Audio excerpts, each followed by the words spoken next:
Dengar, Terdengar. Kak.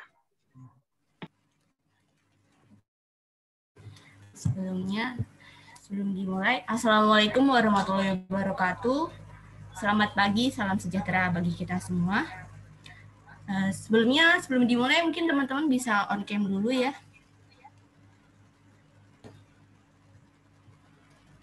Teman-teman on cam dulu. Langsung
Sebelumnya teman-teman kabarnya gimana nih? Semoga teman-teman kabarnya sehat semua ya. Amin. Mas Wahyu sudah berada di dalam room Zoom.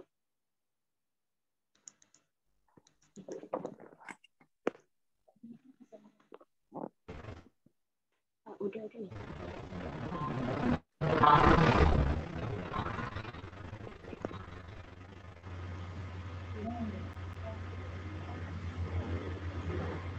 Sebelum saya mulai, sebelumnya saya bacakan CV dari pemateri kita pada pagi hari ini ya. Mas Wahyu Arianto, sarjana teknik. Beliau adalah anak pertama dari 3 bersaudara, lahir di Kabupaten Pati, 1 November 1996. Asalnya di Desa Sumberrojo, RT 2 RW 3, Kecamatan Jakan Pati. Beragama Islam dan masih berstatus single atau belum menikah. Untuk kontaknya, nomor WhatsApp 085 869 563679. Untuk emailnya ada ariantowahyu03@gmail.com. Untuk Instagramnya @wahyuarianto_, dan untuk Twitternya juga wahyuarianto_. Untuk pendidikannya tahun 2002 sampai 2008, SD Pandan Lampet 8 Semarang, 2008 sampai 2011, SMP Negeri 1 Jaken Pati. Untuk tahun 2011 sampai 2014, SMK Negeri 1 Rembang, Teknik Mesin. Untuk tahun 2015 sampai 2020, Universitas Muhammadiyah Semarang, S1 Teknik Mesin. Mungkin bisa ke bawah. Untuk riwayat organisasinya di 2012, Purna Paskibraka Indonesia Kabupaten Rembang. Untuk tahun 2016 sampai dengan tahun 2017, Wakil Ketua Umum UKM Komunikasi. Tahun 2016 sampai dengan tahun 2017, KA Departemen Humas AMJ S1 Teknik Mesin, tahun 2016 sampai dengan tahun 2017, Biro Umum Pres Mahasiswa Semarang, tahun 2018 sampai tahun 2019, Korwil Jateng DIY Mahasiswa Mesin PTMI, tahun 2017 sampai dengan tahun 2019, Ketua Umum Senat Mahasiswa Unimus, tahun 2019 sampai dengan tahun 2020, Bendahara Umum Forum Legislatif Mahasiswa Jateng, tahun 2019 sampai tahun 2020, anggota Komisi Media DPM PTM se-Indonesia. Untuk skillnya ada communication, teamwork, organize, dan friendly. Untuk hobinya ada traveling, mendaki gunung, menulis. Untuk moto hidupnya, terbentur. Mungkin sebelum lanjut ke pemateri hari ini, teman-teman yang belum on cam bisa on cam terlebih dahulu ya teman-teman.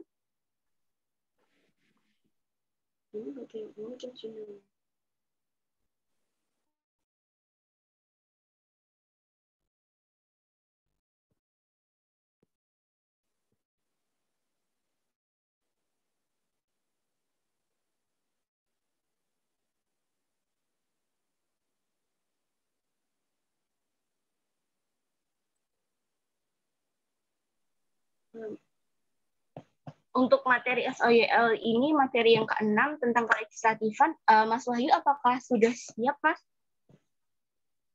Sudah.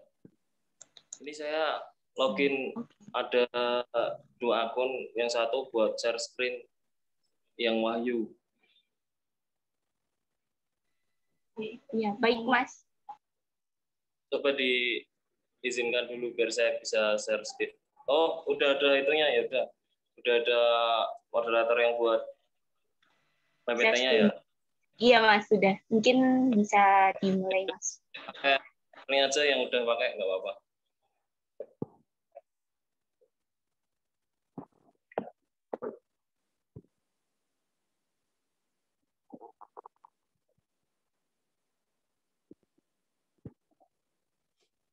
Langsung mulai atau gimana?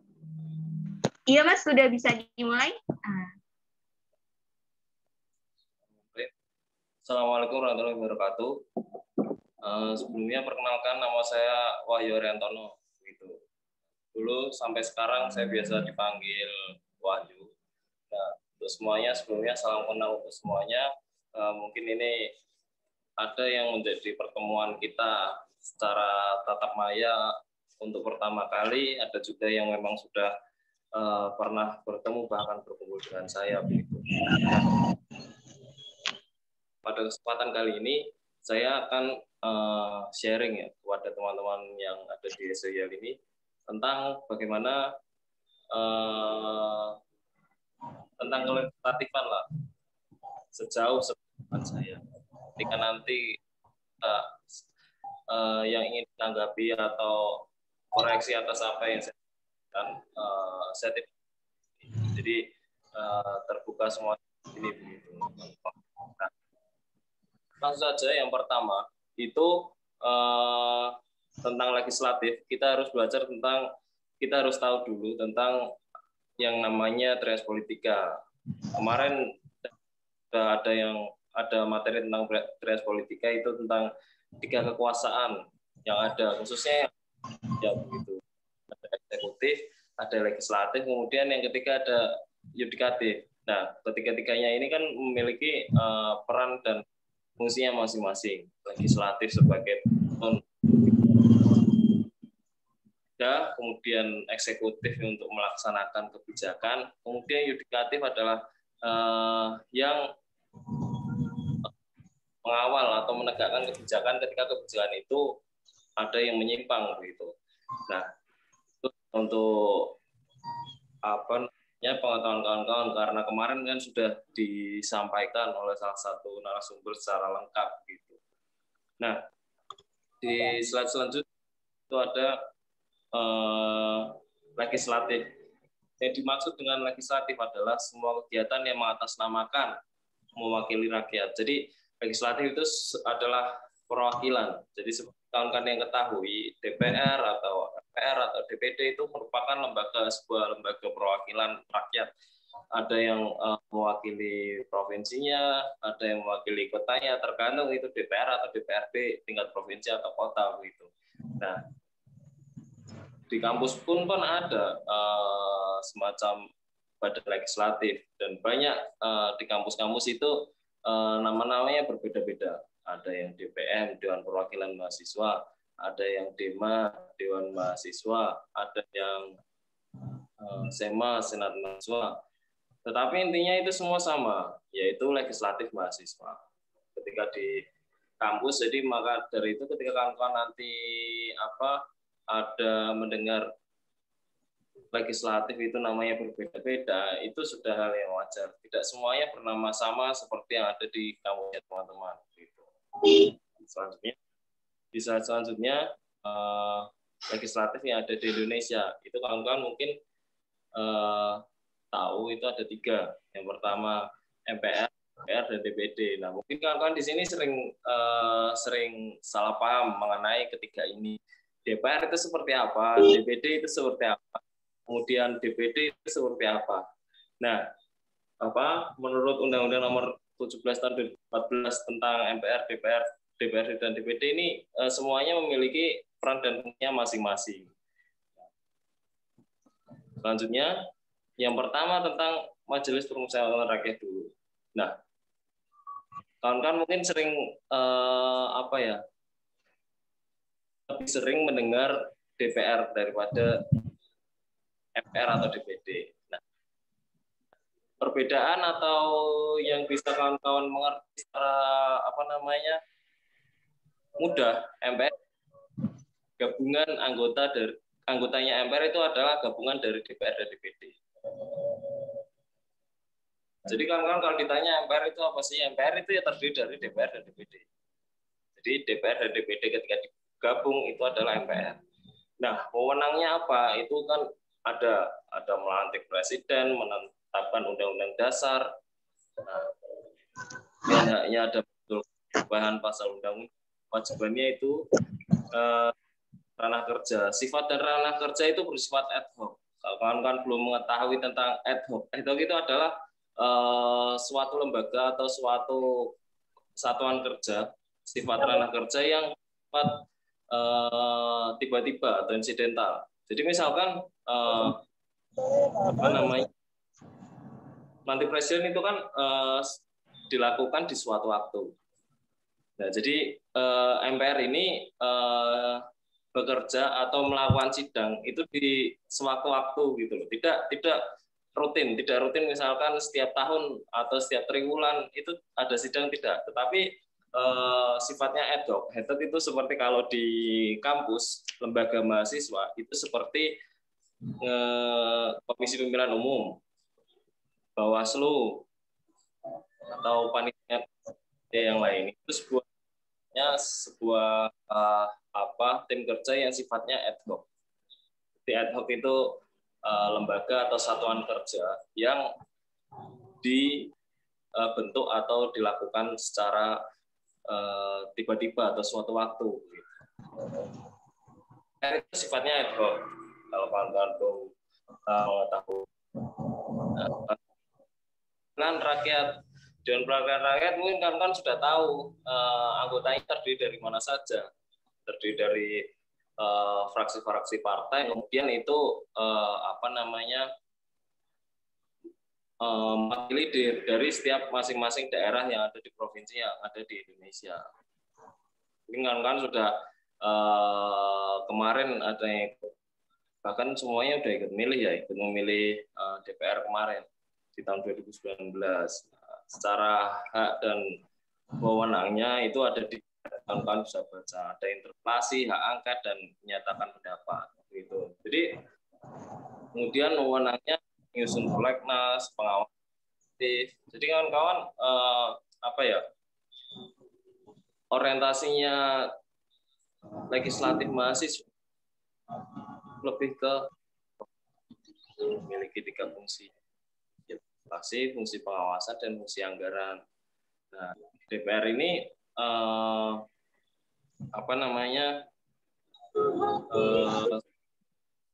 memang bisa diorientasikan seperti Senat Mahasiswa ketika di atau DPM yang ada di kampus-kampus. Selanjutnya ada Dewan Perwakilan Daerah. Nah, kawan-kawan mungkin ini jarang sekali mendengar ada yang namanya DPD. Atau bahkan di berita-berita DPD itu jarang sekali diberitakan. Gitu.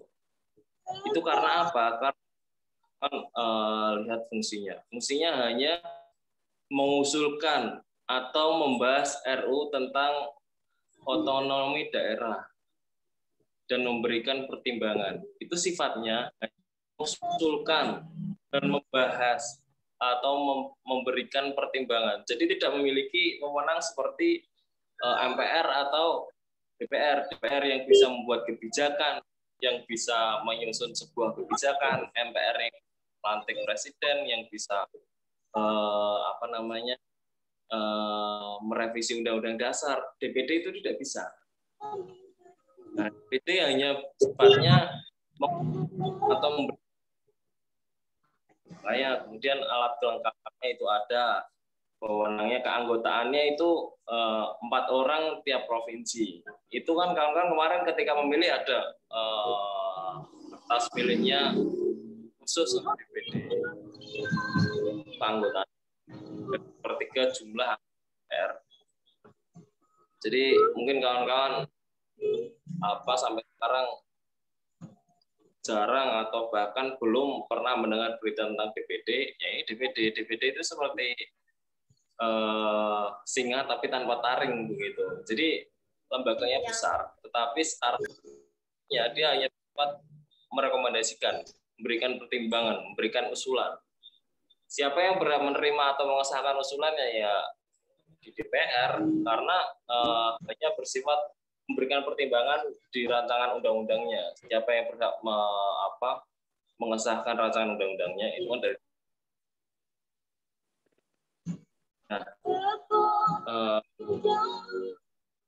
ada fungsi legislatif. Nah, ini fungsi legislatif di slide selanjutnya. Itu yang pertama legislasi. Itu menyusun mungkin kan sudah ada yang mengetahui tentang legislasi. Fungsi legislasi itu menyusun kebijakan kan nantinya dilaksanakan oleh eksekutif. Jadi undang-undang kan jenisnya dan jangan kemudian kawan-kawan berpikiran bahwa menyusun sebuah undang-undang itu hanya bersifat kemudian menyusun dibahas kemudian diundangkan. Prosesnya itu sangat banyak. Ada yang pertama itu ada kawan-kawan mungkin pernah kemarin awal-awal setelah DPR dibentuk ada prolegnas, program legislasi nasional.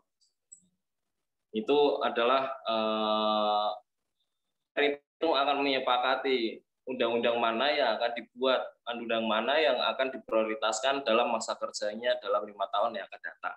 Prolegnas, sidang prolegnas itu untuk membahas undang-undang apa saja yang akan menjadi pilihan atau menjadi bagian dari undang-undang mana saja yang akan dibuat selama 5 tahun yang akan datang.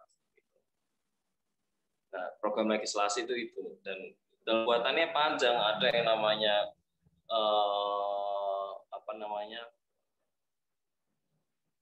di uji publik juga. Jadi setelah rancangan undang-undang itu jadi, sudah dibahas di DPR, sudah kemudian disusun, sudah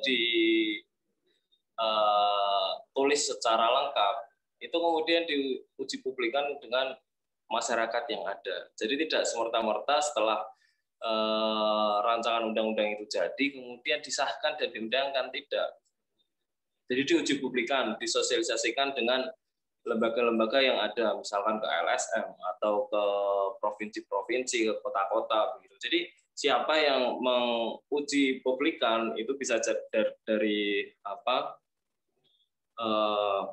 panitia khususnya yang membuat atau dari dewan-dewan dari perwakilan dari masing-masing daerah itu, dari dapil, misalkan dapil Jawa Tengah kemudian uji dari rancangan undang-undang ini ke daerah pilihnya. Kemudian ada fungsi pengawasan. Fungsi pengawasan seperti yang kawan-kawan ketahui itu mengawasi lembaga eksekutif gitu. Kalau di kampus itu mengawasi lembaga-lembaga yang ada di kampus. Contohnya mengawasi BEM, kemudian mengawasi himpunan, mengawasi BEM fakultas. Jadi mengawasi untuk apa? Mengawasi anggarannya, kemudian mengawasi kebijakan-kebijakan yang dibuatnya, kemudian mengawasi bagaimana sih sejauh ini begitu. Nah, ketika ada penyelewengan, ketika ada hal yang tidak semestinya ada, itu DPR berhak untuk memberikan entah memorandum atau memberikan bahasa sederhananya memberikan kritik dan saran untuk lembaga yang berkaitan gitu, yang bersangkutan. Nah, kemudian fungsi budget anggaran. Nah, fungsi anggaran ini DPR atau khususnya legislatif yang ada di kampus itu di awal-awal masa periodenya tentu membuat sebuah rancangan anggaran, atau kan sering kalau di media-media mendengar RAPBN. Kalau di kampus ada RAP atau anggaran mahasiswa. Jadi budgeting ini lebih ke merencanakan anggaran yang akan digunakan selama entah 1 tahun yang akan datang atau 5 tahun yang akan datang. Jadi lembaga-lembaga eksekutif itu mengajukan anggaran-anggarannya kepada legislatif. Dan nanti legislatif ini berhak untuk apakah menyepakati apakah menerima dari rancangan anggaran yang diajukan itu. Nah, makanya kalau di kampus-kampus, khususnya di legislatif yang ada di Unimus atau di kampus Universitas Muhammadiyah Semarang, dari awal periode hingga sekarang itu fungsi atau peran budgeting ini sangat lekat sekali, yaitu menyusun anggaran, kemudian mengolah anggarannya hingga mengesahkan anggaran-anggarannya. Jadi banyak di kampus-kampus ini, di kampus lain khususnya itu tidak memiliki peran budgeting yang signifikan. Jadi mereka atas mengawasi, kemudian menandatangani, tidak tahu anggarannya itu sejauh apa. Jadi ketika saya dulu masih masih berkegiatan di mahasiswa, di senat mahasiswa, saya banyak bercerita kepada kampus-kampus yang lain. Bagaimana di sana, sharing di sana. Banyak DPM di kampus-kampus yang lain itu bahkan tidak memiliki peran budgeting secara signifikan. Mereka hanya sebatas mengawasi. Mereka perannya yang paling banyak itu hanya sebatas legislasi, kemudian hanya sebatas pengawasan. Jadi hanya sebatas itu. Peran budgeting ini kenapa banyak kampus yang DPM-nya tidak memiliki peran budgeting yang signifikan? Itu karena anggaran ini kan yang memiliki hak secara penuh itu kampus.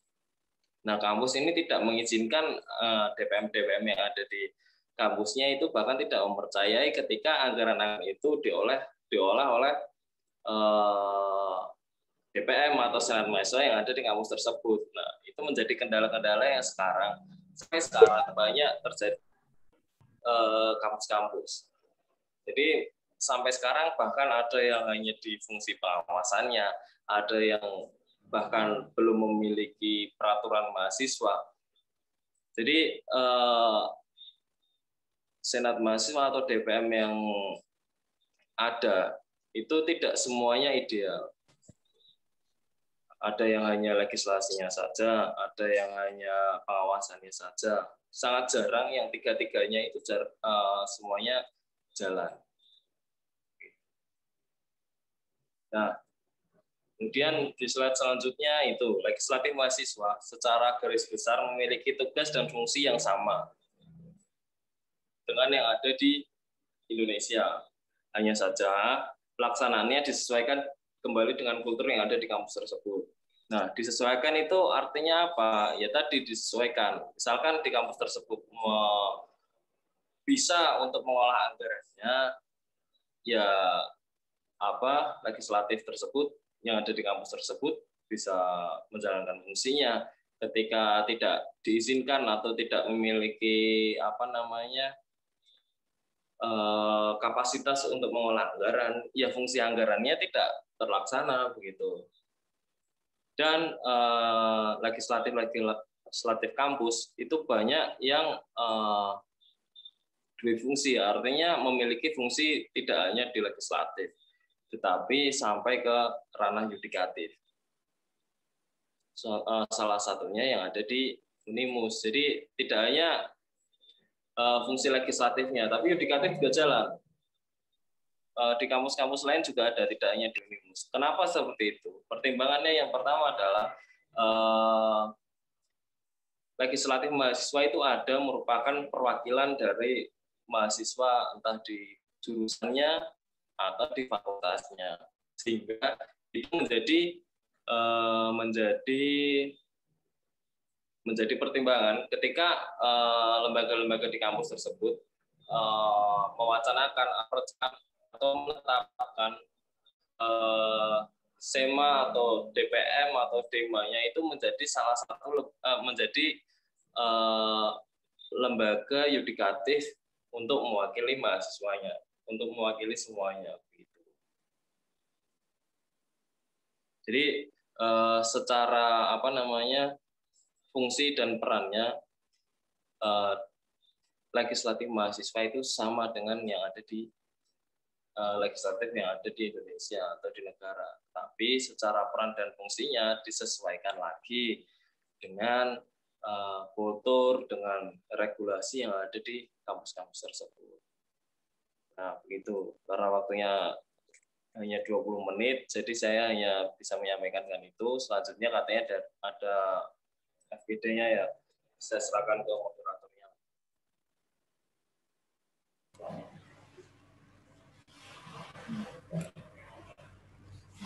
Baik, terima kasih saya ucapkan kepada Mas Wahyu selaku materi pada pagi hari ini. Kebetulan untuk pemaparan materi sudah selesai ya teman-teman. Kemudian untuk bisa melanjutkan ke FGD, udah di breakout room. Kemudian teman-teman bisa masuk ke breakout room Zoom ya, sesuai kelompoknya.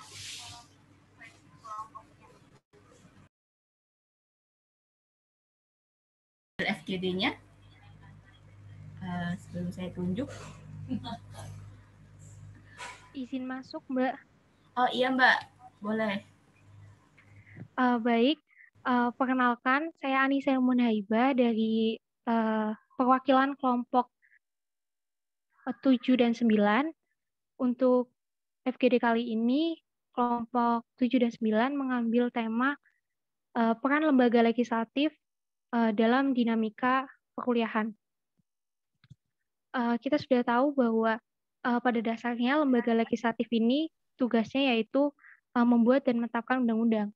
Namun untuk lingkup kampus, lembaga legislatif dipegang oleh SMAKM, di mana tugasnya yaitu membuat dan menetapkan ADART, juga sebagai pengawas, yaitu mengawasi lembaga-lembaga lainnya seperti BMKM, HMJ, dan UKM.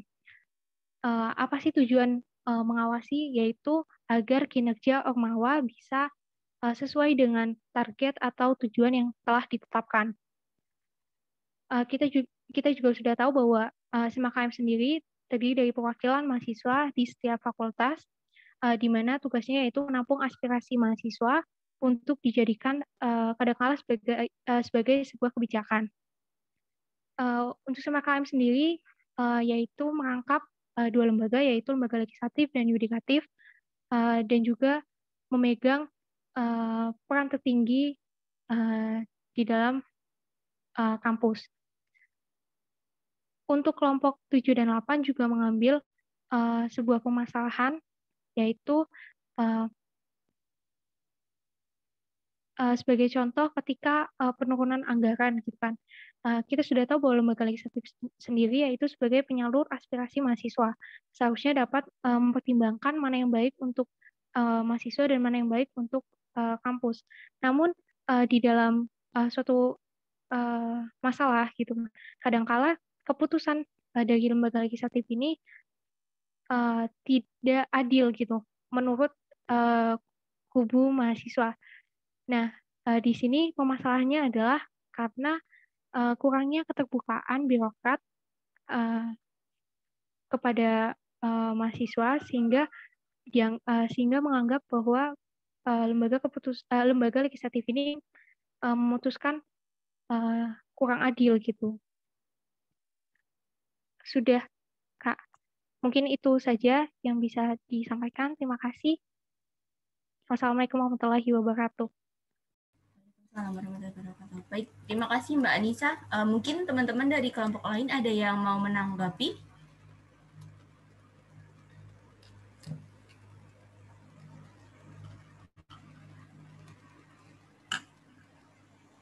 Gimana teman-teman? Ada yang mau menanggapi terlebih dahulu? Kalau tidak, saya tunjuk ya.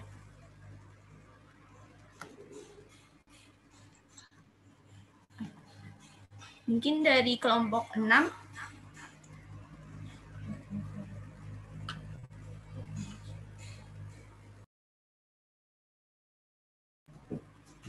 Kelompok 6 itu Mbak Eva mungkin bisa menyampaikan terkait hasil diskusinya.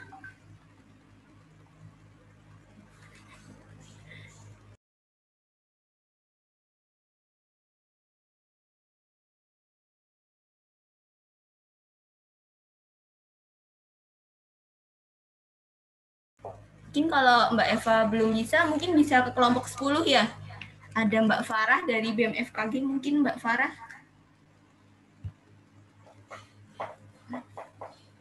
Gila, pada kemana sih?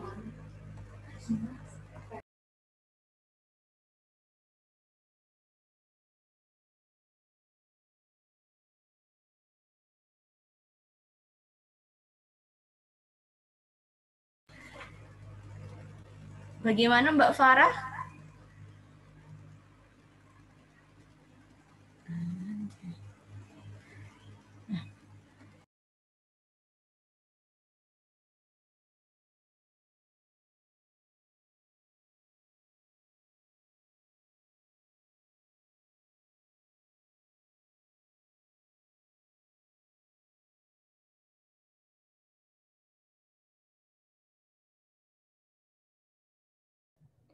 Mohon maaf Kak, mau menyampaikan dari kelompok 4, apakah diperbolehkan nggih?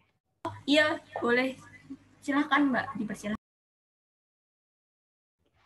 Terima kasih atas kesempatannya Kak.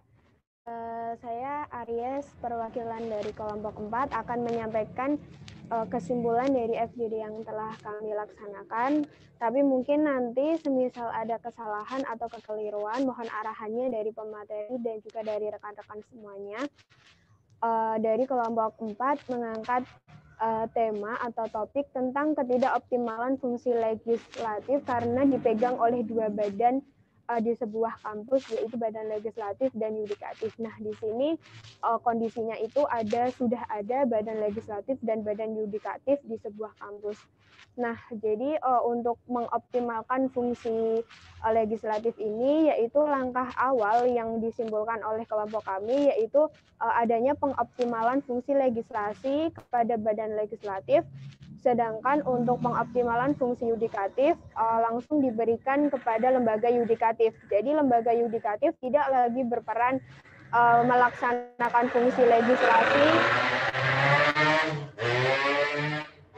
dan fungsi legislasi dan fungsi yudikatif atau pengawasan. Namun untuk fungsi legislasi langsung dipegang oleh badan legislatif di sebuah kampus. Nah, untuk mengoptimalkan tugas atau tupoksi dari badan legislatif itu sendiri, dari kelompok kami juga sedikit memberikan pendapat bahwa yang pertama yaitu dimulai dengan pembuatan aturan di ADART mahasiswa di sebuah kampus atau peraturan mahasiswa. Jadi di situ benar-benar dioptimalkan fungsi atau dijelaskan antara fungsi badan legislatif dan badan yudikatif. Nah, kemudian untuk membuat peraturan itu bisa dimulai dengan observasi permasalahan yang ada di kampus tersebut. Kemudian bisa juga diadakan penyerapan aspirasi dari mahasiswa-mahasiswa sehingga nanti dari aspirasi dan juga dari masalah tersebut muncullah rancangan undang-undang yang dibuat oleh badan legislatif. Mungkin seperti itu, Kak. Terima kasih. Baik, terima kasih, Mbak. Mungkin dari teman-teman ada yang mau menanggapi terlebih dahulu? Teman-teman. Gimana teman-teman? Mungkin bisa satu lagi ya dari kelompok 1, ada Mbak Aulia Irfana dari BEM FMIPA. Izin masuk, Mbak. Saya mau menyampaikan hasil diskusi dari perwakilan kelompok 1 dan 10. Ya, Mbak, boleh. Dipersilahkan.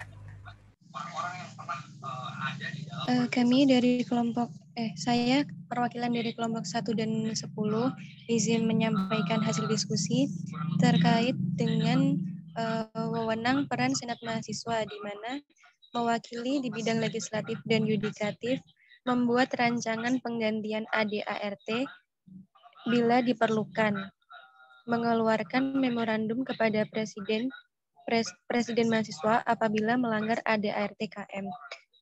Dan di sini kita berdiskusi tentang hal apa saja yang perlu diperhatikan dalam pembuatan pergantian AD/ART, di mana di sini sebuah AD/ART itu merupakan pedoman atau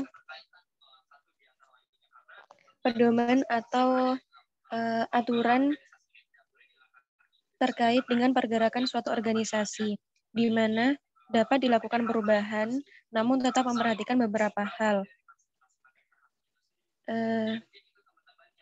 Dan ada beberapa hal yang tidak dapat diubah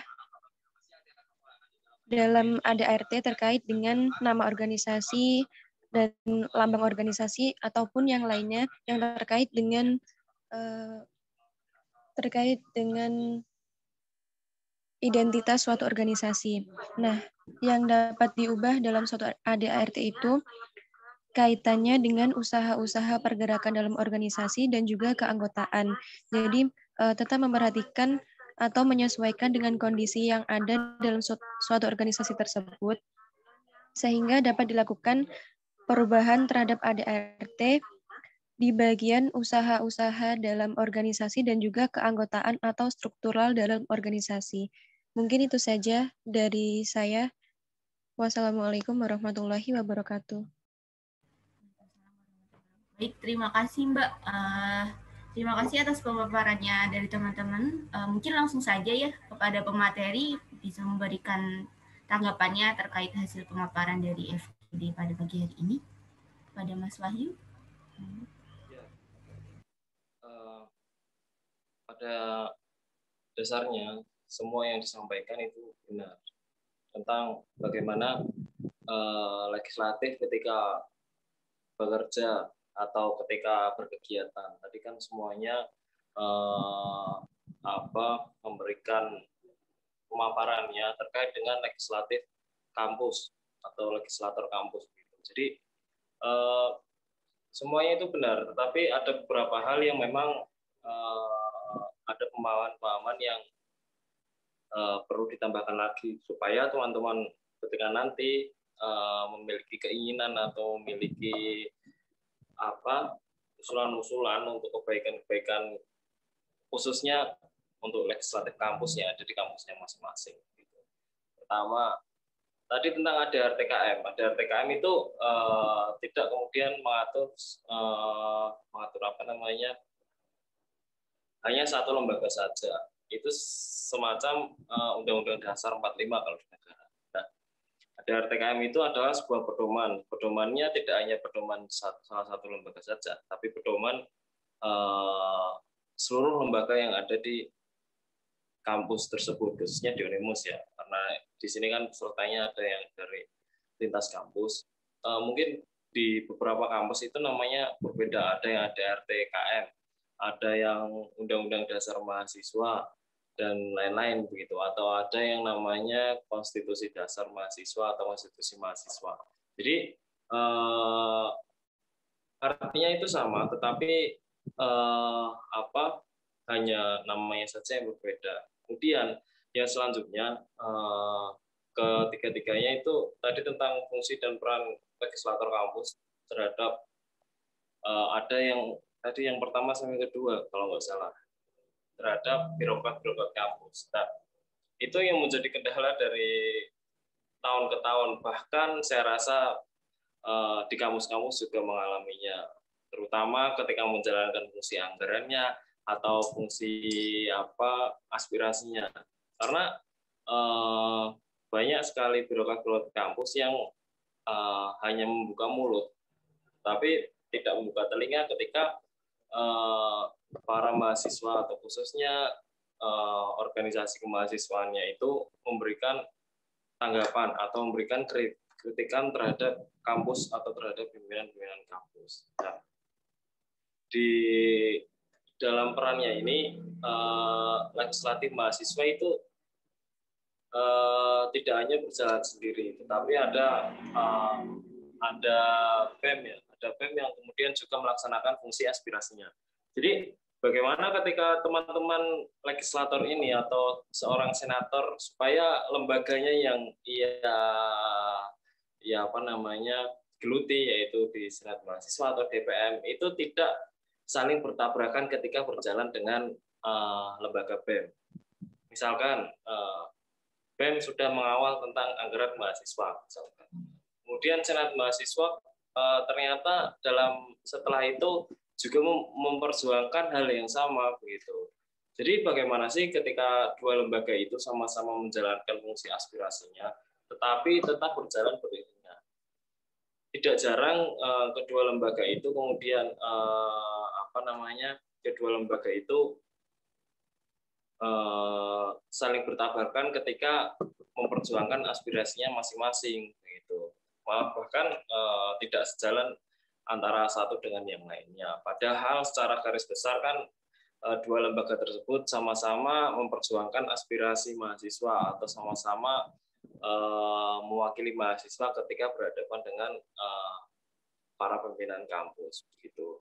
Jadi secara yang disampaikan tadi itu semuanya tentang secara garis besar yang saya mengerti. Yang pertama tentang fungsinya, tadi fungsi kepada birokrat, kemudian tentang regulasi legislatif kampus begitu. Kemudian ada yudikatif tadi ya, yudikatif dulu di zaman saya ada mewacanakan bahwa yudikatif kampus ini menjadi lembaga yang khusus sendiri. Saya pernah berdiskusi dengan salah satu kampus, itu dulu ada lembaga yudikatif yang berdiri sendiri. Tapi seiring berjalannya waktu, setelah beberapa tahun, itu lembaga yudikatif tersebut dibubarkan. Karena apa? Karena tidak ada kerjanya begitu. Lembaga itu ada, tetapi tidak melakukan kegiatan yang semestinya ia lakukan. Kan yudikatif kan melakukan sidang ketika ada sengketa, ada sidang pelanggaran atas undang-undang. Tetapi dalam berjalannya ketika yudikatif itu ada, tidak ada sengketa apapun, tidak ada pelanggaran undang-undang apapun, sehingga tidak ada kegiatan yang malah seperti yang harus mereka lakukan. Jadi kegiatannya hanya bersifat pelatihan, bersifat seminar, bersifat makrab, dan lain-lain. Tetapi malah tidak ada kegiatan yang sifatnya sidang mahasiswa ketika ada penyelewengan anggaran, ada sidang mahasiswa ketika ada yang mau uji materi atas undang-undang yang dibuat oleh legislatif kampus begitu. Jadi masalah-masalah seperti itu yang kemudian menjadi pertimbangan kampus yang ketika akan membuat atau mendirikan membuat sebuah yudikatif kampus gitu. Karena belum tahu apakah nanti, karena namanya masalah kan tidak seperti yang ada di negara kita ya, secara umum banyak sekali permasalahan atau polemik yang ada. Tetapi di kampus itu jauh lebih kecil, hanya sepersekian dari jumlah masyarakat yang ada di Indonesia. Jadi masalah-masalah itu tidak selalu ada. Keinginan untuk memisahkan peran legislatif dan yudikatif dan menjadi sebuah lembaga masing-masing itu pasti ada. Tetapi banyak lagi catatan-catatan atau sebuah pemikiran yang lain yang perlu dipertimbangkan supaya ketika itu dipisah menjadi sebuah lembaga masing-masing, keduanya berjalan secara optimal. Dan ketika pun nanti menjadi satu lembaga dan memiliki dua fungsi, bagaimana nanti kedua fungsi ini berjalan sebagaimana mestinya. Sekedar bercerita, dulu ketika saya menjabat sebagai ketua Senat di tahun yang pertama, itu saya sempat menjalankan fungsi yudikatif dan legislatif secara bersamaan. Pada saat itu ada sidang mahasiswa atau sidang istimewa itu membahas tentang membahas tentang pengunduran diri presiden mahasiswa pada saat tahun pertama saya menjadi ketua Senat. Pengunduran diri mahasiswa atau pelepas jabatan presiden mahasiswa. Dalam sidang itu saya menjalankan dua fungsi yang SEMA pada saat itu menjalankan dua fungsi secara bersamaan, legislatif dan yudikatif. Legislatif sebagai pengawasan, yudikatif sebagai untuk menetapkan si presiden mahasiswa ini harus turun pada saat itu juga. Jadi kekurangan khususnya yang ada di Unimus dan mungkin ada beberapa kampus yang memiliki dua fungsi itu biasanya regulasi terkait yudikatif atau peraturan terkait yudikatif itu belum sangat-sangat lengkap. Bahkan hanya sebatas yudikatif, kemudian hanya ada satu peraturan. Bahkan karena yudikatif itu sangat luas ya, banyak sekali yang DPM atau SEMA memiliki dua fungsi itu. Tetapi malah lebih banyak yang membuat peraturan-peraturan hanya tentang hanya tentang legislatifnya saja. Yudikatif itu dikesampingkan.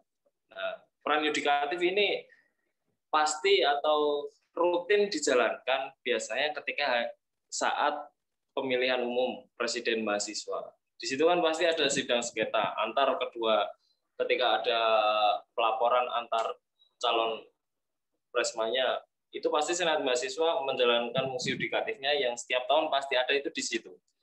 Tetapi yang lain-lainnya selain itu hampir tidak ada. Makanya tadi juga ada yang menyampaikan tentang yudikatif. Itu beberapa catatan yang memang ketika nanti diusulkan atau diwacanakan menjadi sebuah lembaga atau membangun sebuah lembaga yudikatif, itu pertimbangan besarnya itu.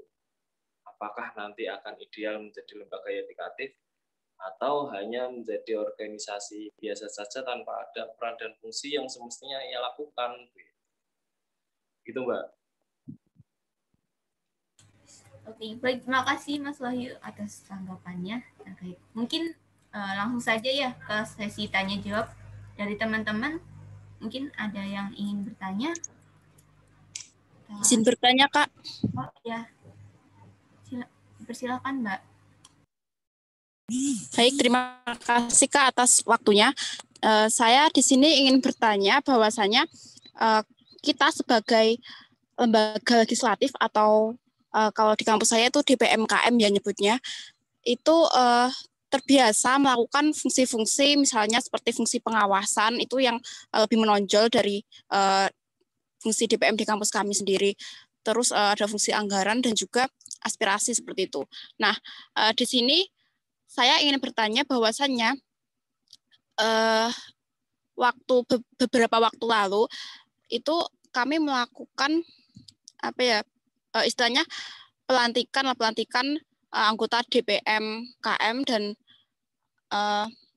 BEM-KM itu yang dilantik oleh MPM-KM seperti itu ya. Nah, jadi BEM-KM itu sempat menyampaikan bahwasannya DPM itu seharusnya tidak berfokus pada fungsi pengawasan dan fungsi-fungsi DPM yang sudah ada. Namun dari BEM-KM mengusulkan bahwasannya DPM itu jangan hanya menjadi pelapor dan pengawas, namun juga menjadi pelopor seperti itu. Nah, yang saya ingin tanyakan, bagaimana sih cara agar kita dapat melaksanakan peran sebagai pelopor yang baik. Jadi kan di sini misalkan kita melaksanakan peran sebagai pelopor, maka kita harus memberikan inovasi-inovasi atau kita memberikan masukan yang istilahnya nanti masukan tersebut dapat dijadikan sebagai program atau diwujudkan sebagai program yang dilaksanakan oleh BMKM nantinya.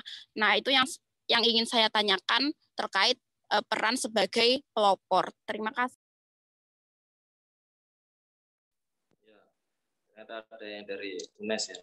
Jadi dulu saya berkegiatan sejak zaman UNES, DPMKM, zamannya Mas Yakin, kemudian Mas Elvan, dan sampai Mbak siapa itu yang terakhir.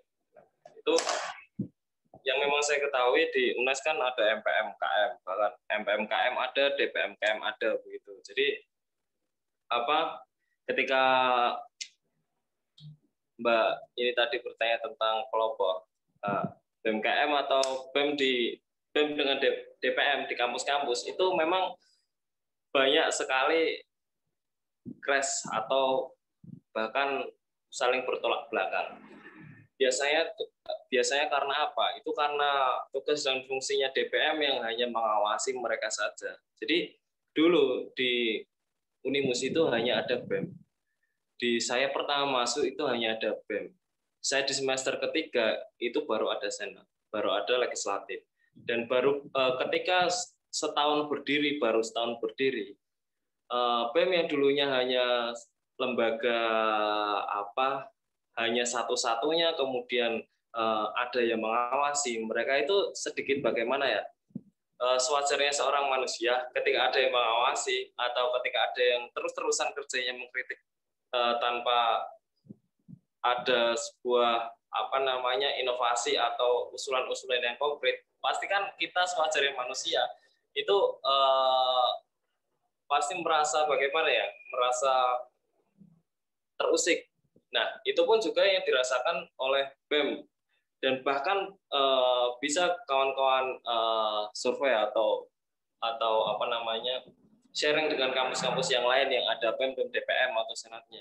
Itu pasti hampir semua kampus itu dua lembaga itu banyak tidak harmonisnya ketimbang harmonisnya. Tidak harmonisnya karena itu kerjanya hanya mengawasi, menilai, kemudian memberikan evaluasi.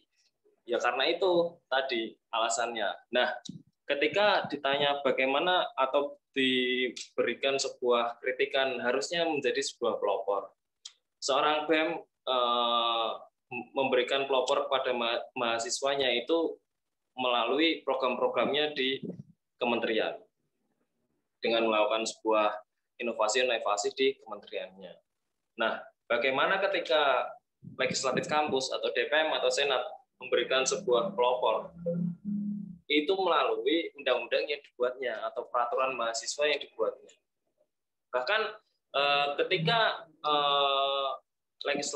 seorang legislatif membuat sebuah inovasi atau pelopor melalui undang-undang, itu akan bersifat bersifat terus-menerus, bahkan akan dilaksanakan oleh seluruh mahasiswa, dilaksanakan selama bertahun-tahun yang akan datang. Jadi pelopor atau inovasi yang dilakukan oleh seorang legislatif itu lebih ke undang-undang, lebih ke pemikiran, lebih ke sistem. Kalau BEM kan berupa sebuah kegiatan, tetapi kalau DPM atau senat atau legislatif itu lebih ke sistem. Bagaimana sih membuat sebuah sistem atau menginovasikan sebuah sistem itu supaya lebih baik, atau supaya ada sistem yang baru untuk mempermudah atau membuat sistem yang sekarang itu ini lebih baik dari yang sebelumnya. Makanya ketika bagaimana sih pelopor, artinya pelopor kan mempelopori sebuah kegiatan atau memberikan inovasi dari setiap kegiatan. Itu kan bisa melalui undang-undang. Bahkan tetapi kendalanya lagi, seorang legislatif itu tidak banyak dikenal oleh mahasiswa ketimbang BEM. Maka dari itu ketika kita membuat sebuah undang-undang, itu banyak yang tidak mengetahui. Makanya ada ketika kita sudah membuat sebuah undang-undang, tugas selanjutnya adalah mensosialisasikannya kepada seluruh mahasiswa atau kepada lembaga-lembaga mahasiswa yang ada di kampus tersebut. Supaya pemikiran yang kita buat, supaya inovasi yang kita buat, ya bisa diketahui oleh seluruh mahasiswa. Karena tidak mungkin ketika Senat Mahasiswa atau DPM membuat sebuah inovasi dengan cara membuat sebuah kegiatan. itu tidak ranahnya seorang legislatif membuat sebuah kegiatan atau event-event, karena itu lebih ke lembaga eksekutif karena melaksanakan kebijakan yang dibuat oleh legislatif. Jadi legislatif ini membuat sebuah peraturan, membuat sebuah sistem, mempelopori sebuah sistem yang baru, menginovasi sebuah sistem yang baru. Nah, sistem itu nantinya akan diteruskan oleh BMKM, diteruskan oleh BEM, himpunan, bahkan UKM-UKM. Supaya mereka kan nantinya ketika membuat sebuah kegiatan, itu harus sesuai dengan peraturan yang dibuat oleh DPM atau Senat gitu. Jadi secara tidak langsung ketika BEM membuat sebuah inovasi kegiatan, itu pasti juga atas dasar undang-undang yang dibuat oleh DPM atau Senat gitu. Karena semua kegiatan yang ada di kampus yang dibuat oleh BEM, himpunan, UKM, itu pastinya dasarnya atau landasannya harus sesuai dengan undang-undang yang dibuat oleh seorang legislator yang ada di kampus tersebut. Begitu, Mbak. Jadi pelopornya itu dengan cara peraturan-peraturan mahasiswa yang kita inovasikan atau membuat sistem atau peraturan yang baru. Gitu, Mbak. Baik, terima kasih Mas Wahyu. Mungkin dari teman-teman ada yang ingin bertanya lagi? Ada yang ingin ditanyakan? Oh iya, mungkin tadi yang menanya dari DPM UNES ya, mungkin bisa menanggapi terlebih dahulu ya.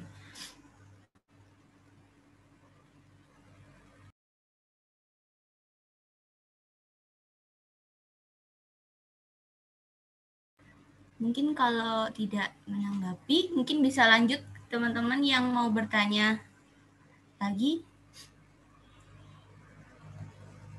Ya,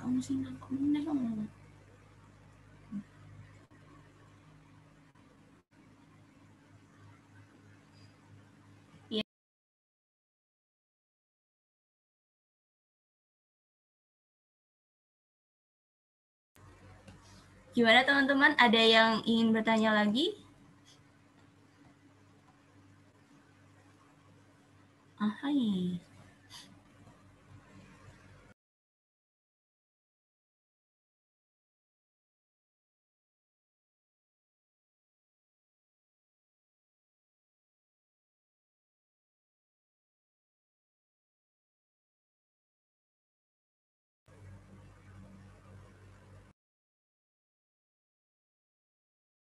Oke, mungkin kalau memang sudah tidak ada pertanyaan lagi, sebelum ditutup, mungkin ada closing statement ya Mas dari Mas Wahyu untuk SOYL pada pagi hari ini.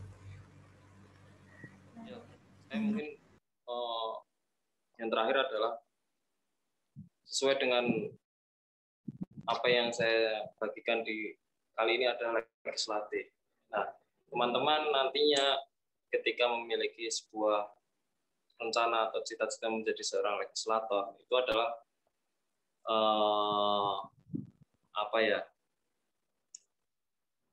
seorang legislator itu mungkin hanya dipandang sebelah mata oleh, khususnya kalau di kampus, oleh mahasiswa.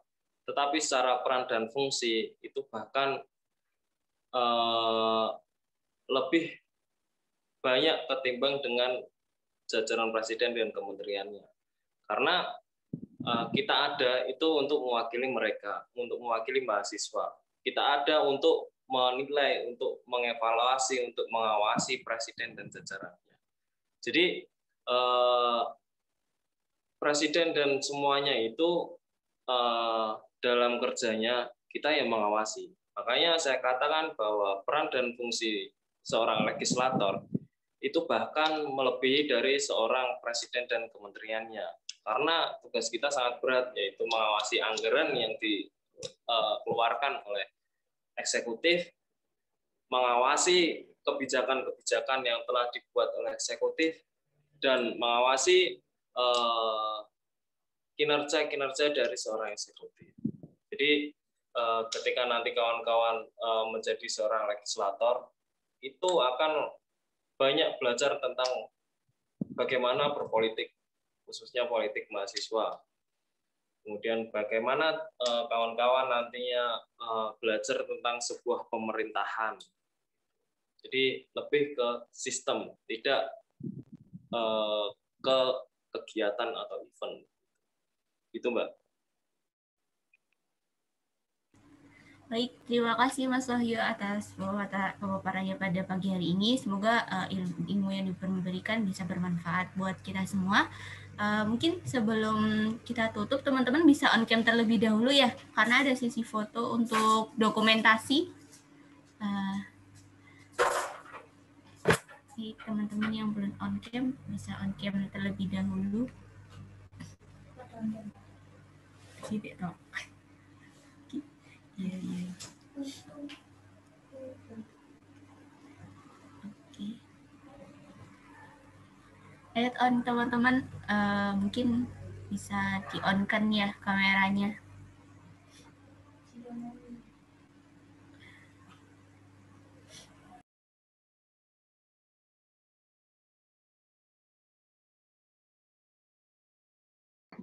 Ya, 1, 2, 3.